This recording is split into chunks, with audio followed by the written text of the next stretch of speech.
இன்றைக்கி கொத்தவரை வேர்க்கடலை போட்டு பொரியல் பண்ணலாங்க. 2 டேபிள் ஸ்பூன் எண்ணெயை சேர்த்துக்கலாங்க. எண்ணெய் சூடாகிடுச்சுங்க. 1/2 டீஸ்பூன் கடுகு, 1/2 டீஸ்பூன் சீரகம், 1/2 டீஸ்பூன் உளுத்தம்பருப்பு, 1/2 டீஸ்பூன் கடலைப்பருப்பு, மிளகாங்க. தாளிப்பெல்லாம் கொஞ்சம் வறுபட்டுருச்சுங்க. இப்போ கருவேப்பிலை சேர்த்துக்கலாம். ஒரு 4 பல்லு பூண்டு இடித்து சேர்த்துக்கலாங்க. 200 கிராம் கொத்தவரை இந்த மாதிரி கட் பண்ணி சேர்த்துக்கலாங்க.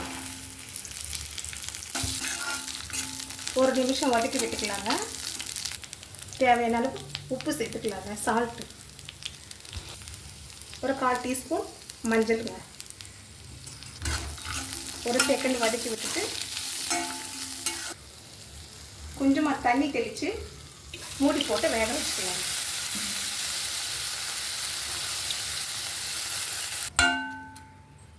ஸ்லோ ஃப்ளேமில் வேக வச்சுக்கலாங்க.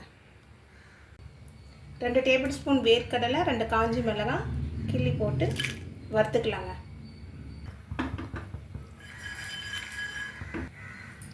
வறுபட்டுடுச்சுங்க. இதை ஆற வச்சுக்கலாம். ஒரு 5 பல்லு பூண்டு சேர்த்து கோர்ஸாக பவுட்ரு பண்ணி வச்சுக்கலாங்க. காய் நல்லா வெந்துடுச்சுங்க. இப்போ நம்ம அரைச்சி வச்சுருக்கிற பவுட்ரு சேர்த்துடலாங்க. இப்போ பொடியை சேர்த்தாச்சுங்க. ஸ்டவ் ஆஃப் பண்ணிவிட்டு கிளறி விட்டுடலாம்.